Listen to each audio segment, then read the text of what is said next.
So, herzlich willkommen zu das dritte Teil von das Lied der Lieder von Salomo, das Hohelied. Ich möchte, bevor ich weitergehe, etwas lesen. Mike Bickle, ein Zitat von Mike Bickle. Er hat gesagt, ich bezeichne diese Generation als Generation des Bräutigams, weil ich glaube, dass die Realitäten des Bräutigams in einmaliger Weise in den allerletzten Generation zutage treten wird. Ja, wir leben in Tagen, wo wirklich Gott seine weltweite Braut überall, in allen Nationen. Die Brautgemeinde ist die Gemeinde, die wachsam ist, die wach ist, es erfüllt mit dem Heiligen Geist, es erfüllt seine Agenda in dieser Zeit. Und das ist alles aus einem Geist der Sohnschaft, Liebe, Hingabe und sogar bereit, unser Leben niederzulegen für den, der uns so geliebt hat. Und ich möchte heute ein bisschen weiter mit dieser ewigen Tatsache, dass dieses Lied nicht fängt an bei uns, es fängt an bei Gott.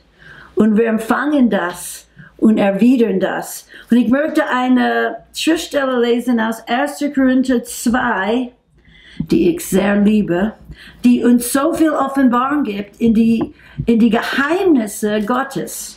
Und hier, es sagt ab Vers 6, wir reden aber Weisheit unter den Vollkommenen oder Reife im Verstand, jedoch nicht Weisheit dieses Zeitalters, auch nicht der Fürsten dieses Zeitalters, die zunichte werden. Ja, die Fürsten, die unsichtbaren Mächte der Finsternis, die beherrschen diese Welt mit ihrer Bösheit und Rebellion, sie werden zunichte. Sie sind auf dem Weg nach unten. Wir sind auf dem Weg nach oben. Halleluja! Okay, sie werden zunichte gehen. Sondern wir reden Gottes Weisheit in einem Geheimnis, die verborgene, die Gott vorher bestimmt hat, vor den Zeitaltern, zu unserer Herrlichkeit. Hier kannst du sehen, Gott hat etwas verborgen in sein Herz, bevor er angefangen hat, die Welt zu erschaffen. Er hat ein Geheimnis. Etwas war verborgen und keine Mächte der Finsternis dieses Zeitalters wusste den Plan. Keine von den Fürsten des Zeitalters hat sie erkannt, denn wenn sie erkannt hätten, so würden sie wohl dem Herrn der Herrlichkeit nicht gekreuzigt haben, sondern wie geschrieben steht, was kein Auge gesehen und kein Ohr gehört hat, und in keines Menschen Herz gekommen ist, was Gott denen bereitet hat, die ihn lieben. Uns aber hat Gott es offenbart durch den Geist. Denn der Geist erforscht alles, auch die Tiefen Gottes. In dieser kleinen Abschnitt, wir haben ein paar Schlüssel zu diesem Großbild, die ewigen Geschichte. Und das ist, dass keine Menschen haben diesen Plan gewusst, keine Mächte der Finsternis, gefallene Engel haben diesen Plan gewusst, es war verborgen in Gott. Und Gott offenbart das uns. Und wenn der Teufel und alle seine Mächte den Plan gewusst hätte, hätten sie den Herrn der Herrlichkeit nicht gekreuzigt. Warum? Sie wussten nicht, dass aus der Auferstehung und aus dem Erhöhung Jesus, dass die neue Schöpfung, dass die Braut hervorkommen wird. Und eine große Motiv in dem Teufel, er ist eifersüchtig auf Jesus, auf seine Stellung und jetzt auf uns, weil wir werden die ewige Partnerin und Mitherrscher jetzt und in Ewigkeit in dem ganzen Universum. Und das ist der Platz, das er haben wollte. Und so, wenn er wusste, dass Jesus uns erlösen würde, wenn er wusste, dass eine neue Schöpfung, die eines Tages die gefallene Engel richten werden und werden die ganze Erde und Universum mit Christus zusammen auf seinem Thron herrschen und in Liebe und in Anbetung in diesem Platz der Herrlichkeit vor dem Thron Gottes, wo er einmal war und nie wieder wird, hätte er, der Herr der Herrlichkeit, nicht gekreuzigt. Hier möchte ich sagen, wir haben doch einen Feind. Jede Geschichte hat einen Bösewicht. Jede Geschichte hat einen Gegner. Jede Geschichte hat wirklich einen Schnorkel. Jede Geschichte hat wirklich diese Böse, die kämpft. Und unsere Geschichte hat auch eine Böse. Aber, preis dem Herrn, wir sind vereint mit Jesus. Wir sind die Auserwählte. Wir sind die haben so eine hohe Bestimmung. Und ich möchte zu dein Herz sprechen heute. Lass das ganz tief in dir sinken, was für eine hohe Bestimmung Gott für die Menschheit hat. Lass diese Identität, ich bin die Geliebte, die Gesuchte in der Geschichte. Ich bin der Gewollte. Ich bin der, für das alles geplant ist. Ich bin gerufen. Und dieser ganze Plan geht für unsere Herrlichkeit. Wir teilen die Herrlichkeit Gottes. Weil wir sind vereint mit ihm, einem Geist. Wer mit dem Herrn verheiratet ist, wer hängt auf dem Herrn, ist einem Geist mit ihm. Lass diese Offenbarung explodieren in dein Herz, explodieren in dein Geist. Lass der Heilige Geist dir zeigen, dass der Teufel, die uns so in der Schmutz, in das Gefallene, die uns so entstellt hat, die uns so viel Schaden und uns gebunden hat, jetzt sind wir befreit. Und jetzt, wir sind freigesetzt, die Ketten sind zerbrochen und jetzt nehmen wir die Ketten und binden ihm. Du hast diesen Platz mit Christus. Du bist der wirkliche, die zu Herrlichkeit und in die Herrlichkeitssaal und Gegenwart und mit Herrlichkeit erfüllt wirst in Gott. Phew. Lass das wirklich reinkommen. Das Lied der Lieder von Salomo.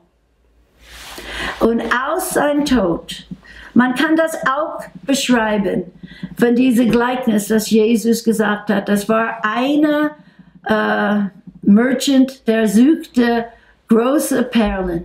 Und er fand die schönste Perle, die er jemals gefunden hat. Und er ging hin und er hat alles gekauft, um diese Perle zu haben. Und diese große, eine Perle von großem Wert ist die Gemeinde. Dafür hat Jesus sein Leben gegeben. Er hat das nicht für nichts gegeben. Das ist sein Gewinn.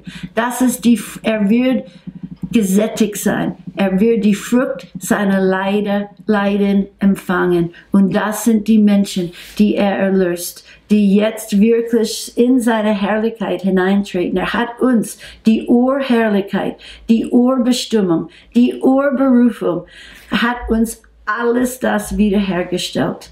Und so, dieses wunderbare Lied ist ein ewiges Lied im Herzen Gottes. Und hier möchte ich auch sagen, Teil von diesem Plan ist, Gott, der Vater, wollte den Sohn einen ewigen Partner geben.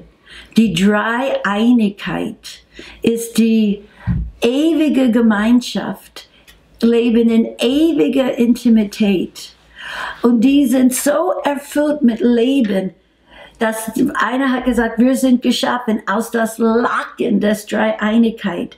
Die haben sich so überfließend, so viel Leben, so viel Freude, so viel Austausch. Sie wollten das ausbreiten und mit ganz vielen Kindern, Söhne, Tochter mitteilen. Und sie haben der Mensch geschaffen in dem Ebenbild Gottes und uns sogar erlöst für die Herrlichkeit. Und so, wir sind hineingekommen, so nah, weil wir sind in Christus. Und der Geist Gottes, der dritte Person der Gottheit, ist in uns. Und wir sind in ihm. Und er ist in dem Vater. Wir sind hineingekommen. Und lass diese Geschichte, diese Offenbarung, lass es die Gewicht der Welt von deinen Schultern nehmen. Komm rein in das ewige, fließende Strom der Gnade und auch in der Dreieinigkeit, die ein Ratschluss gemacht hat, Menschen zu machen in ihr Ebenbild. Und jeder von den Dreieinigkeit ist völlig verpflichtet, hingegeben, dass diese Erlösung und diese Geschichte in die völlige Erfüllung kommt. Du brauchst nicht nervös zu sein. Weil das ist wirklich nicht nur unsere Geschichte, das ist Gottes Geschichte. Und er steht zu seinem Bund, ein gutes Werk in uns anzufangen und zu vollenden. Und so, ich möchte schließen mit nur ein paar kurzen Gedanken. Gott lieben und von ihm geliebt werden. Gott lieben und von ihm geliebt zu werden, ist der Schlüssel zu einem kraftvollen Dienst, weil aus dieser Einigkeit fließt die ganze Fruchtbarkeit durch dein Leben. Es ist der Schlüssel zu der Kraft des Glaubens, weil wir glauben an den, der wir kennen.